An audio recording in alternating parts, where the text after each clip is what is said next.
21학번 빗방향 발표 시작하겠습니다. 콘트가 깨졌네요. 일단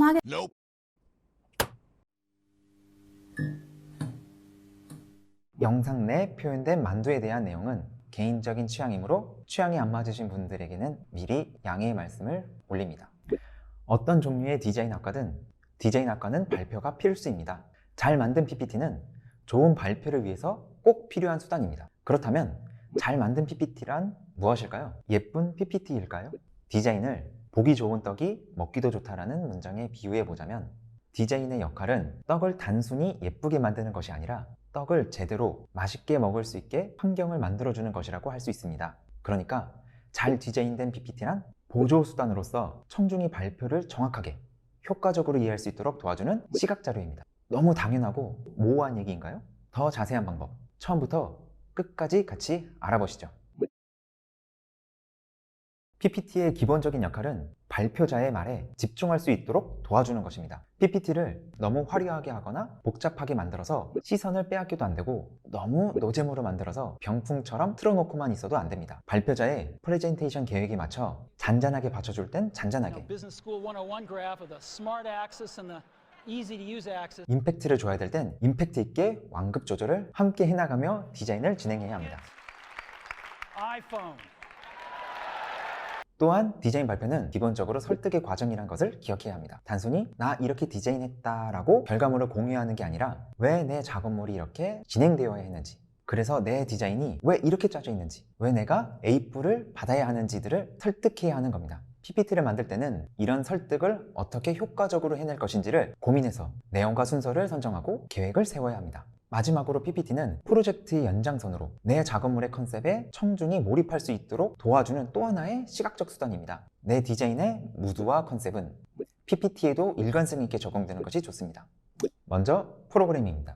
PPT를 만드는 가장 대중적인 프로그램은 파워포인트입니다. 하지만 사실 그래픽 디자인을 주로 다루는 시각 디자인과 학생들은 파워포인트를 쓰지 않는답니다. 파워포인트는 그래픽 요소를 사용하는데 제한적이기 때문에 시각 요소를 직접 만들어낼 수 있는 일러스트레이터를 사용합니다. 다른 디자인과 학생들도 시도해보면 본인의 프로젝트 컨셉에 더욱 적절한 PPT를 만들 수 있을 것입니다. 두 번째로는 목차입니다. 앞서 말했듯 디자인 발표는 설득의 과정입니다. PPT를 만들기에 첫 단계는 설득력 있게 내가 가진 정보와 발표 내용을 선정하고 이를 효과적으로 전달할 방법을 찾는 것입니다. 이것은 목차를 만드는 과정을 통해서 이루어질 수 있습니다. 메모장을 켜고 내가 전달할 내용들을 두서없이 늘여놓으세요. 그리고 그 안에서 발표의 내용 목적과 그에 따른 정보 간의 중요성의 차이, 정보의 성격에 따라 내용을 선정해주세요. 그리고 정리된 안에서 발표를 하나의 내러티브라고 생각하고 연결성을 만들어주면서 순서를 정해주세요. 이게 바로 목차죠. 그리고 목차와 그 안의 내용들이 정리가 됐다면 그중 핵심적인 파트의 화면 레이아웃을 먼저 디자인해보세요. 이는 전달 방식에 대한 고민이기도 합니다. 키워드나 픽토그램으로 개념을 먼저 잡아주는 것이 좋을지, 예시 이미지로 감각적이고 직접적인 이해를 도와주는 것이 좋을지, 그래프 등의 객관적인 근거를 이용한 정보 전달인지, 당위성 획득인지에 따라 디자인의 방향이 정해지겠죠. 핵심 파트의 디자인 방향이 정해지면 일러스트레이터 혹은 파워포인트의 목차에 따라 키워드 위주로 러프하게 페이지를 구성해 봅시다. 이 과정에서 프레젠테이션의 호흡에 대한 점검을 다시 한번 해봅시다. 이때 중요한 것은 한 페이지에는 한 내용만 담아야 한다는 것입니다. 이렇게 이야기가 길어지는 내용을 한 페이지에 담아서 그 페이지만 한 15분 정도 띄워넣기 금지입니다. 반면 정보의 내용은 많아도 그 중요도가 떨어지는 것들은 한 페이지에 묶어서 나열하고 빠르게 넘길 수 있도록 해주세요.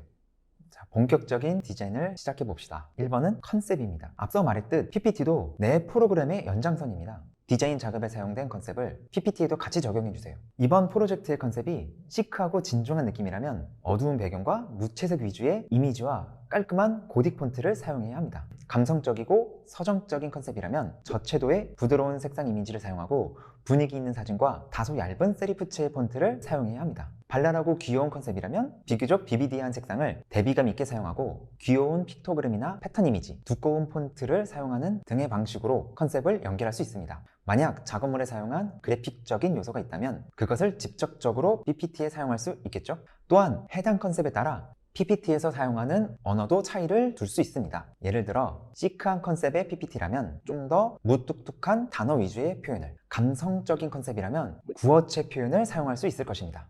자, 두 번째는 배색입니다. 색상은 강렬한 시각적 요소입니다. 내 작업물과의 컨셉 통일을 위해 비슷한 톤의 색상을 활용해 배색을 하는 것이 디자인의 시작점이 될 수 있습니다. 하지만 배색에서 가장 중요한 것은 가시성입니다.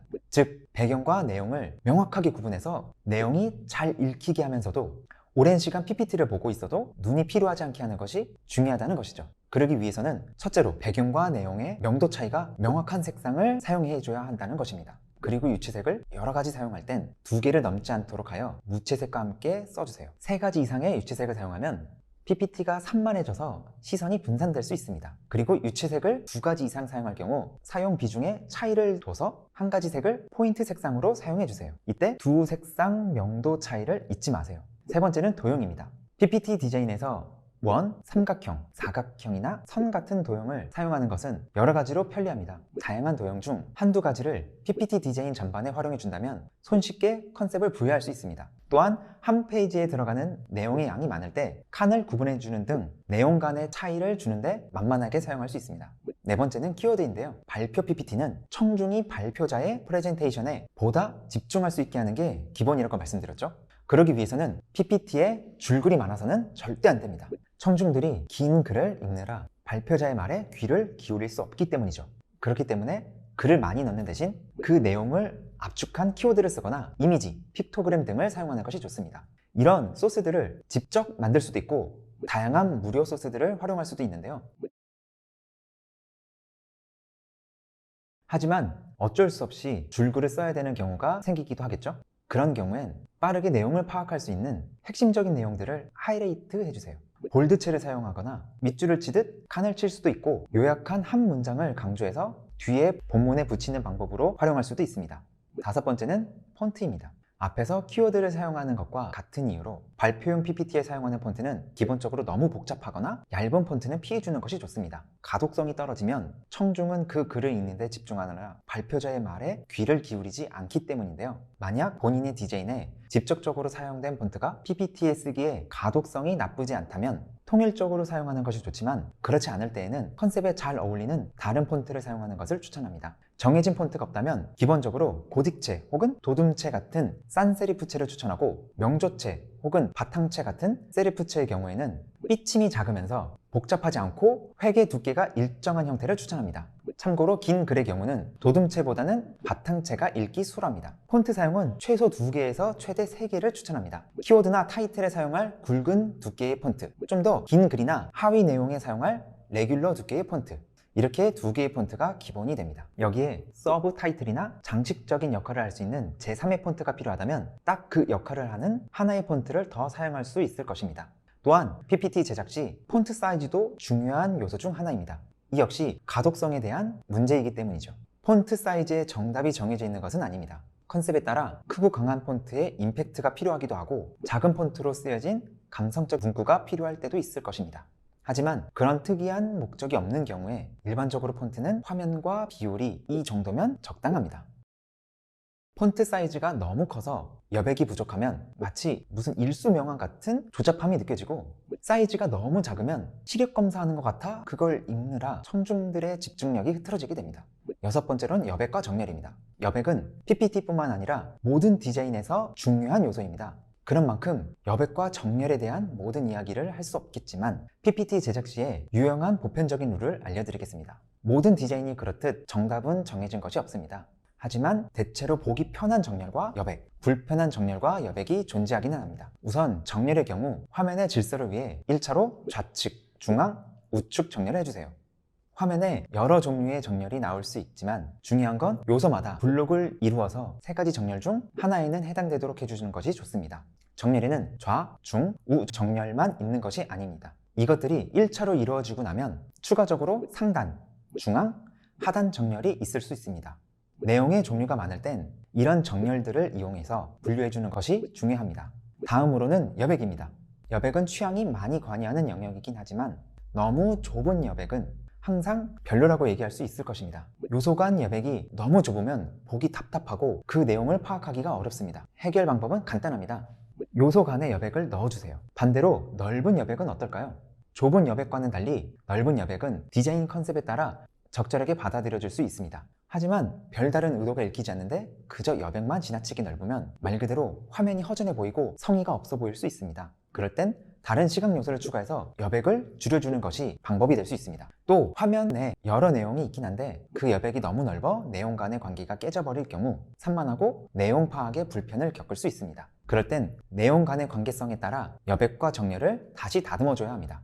요소 간의 관계를 표현할 때 가장 중요한 것이 그룹핑입니다. 보시는 내용은 한 호흡에 같이 읽어야 하는 내용이죠. 그래서 정보 간 여백은 너무 넓지 않게 설정해 줍니다. 그리고 그 그룹과 나눠 읽어야 하는 다른 정보들 간의 거리는 그 여백보다 더 넓게 설정해 줘야 합니다. 그보다 더 관계가 먼 정보는 더 넓은 여백을 설정해 주세요. 또한 요소들이 가로, 세로로 나열된 모양새에 따라 요소 간의 위기를 보여줄 수도 있습니다. 대체로 세로 배치는 상하 수직 관계를, 가로 배치는 평적인 관계를 보여줄 수 있습니다. 또한 비교하는 내용의 요소들은 좌우 혹은 상하로 대비되는 대칭의 구도로 관계를 보여줄 수 있습니다. 7번째로 이미지와 인포그래픽입니다. 이미지와 인포그래픽은 PPT 제작 시 많이 쓰이는 요소입니다. 적당히 그 내용에 필요하다고 해서 대충 긁어 온 이미지나 그래프를 사용하는 것은 PPT까지도 그 수준으로 끌어내릴 수 있으니 주의해서 사용해야 합니다.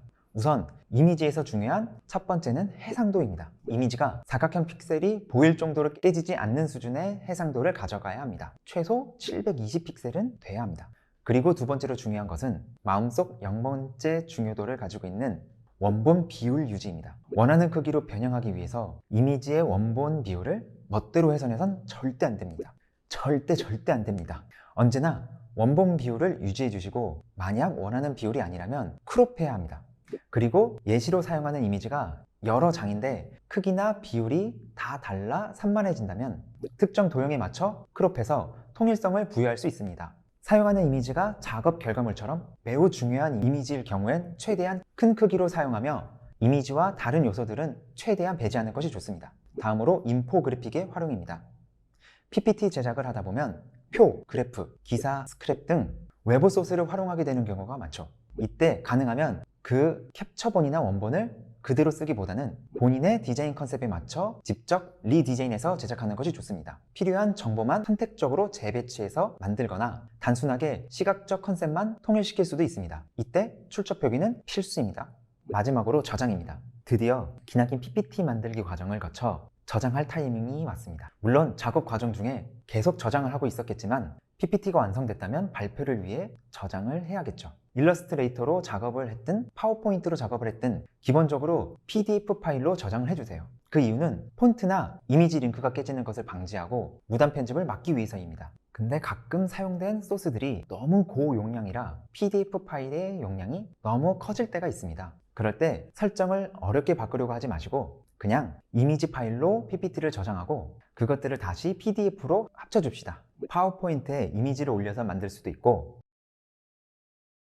어도비 아크로벳에서 다수 이미지를 PDF로 조합할 수도 있습니다. 물론 PDF 압축 사이트를 활용할 수도 있겠죠. 하지만 이런 사이트의 경우 초저용량으로 압축해버리기 때문에 화질 저하 문제를 겪을 확률이 매우 높습니다.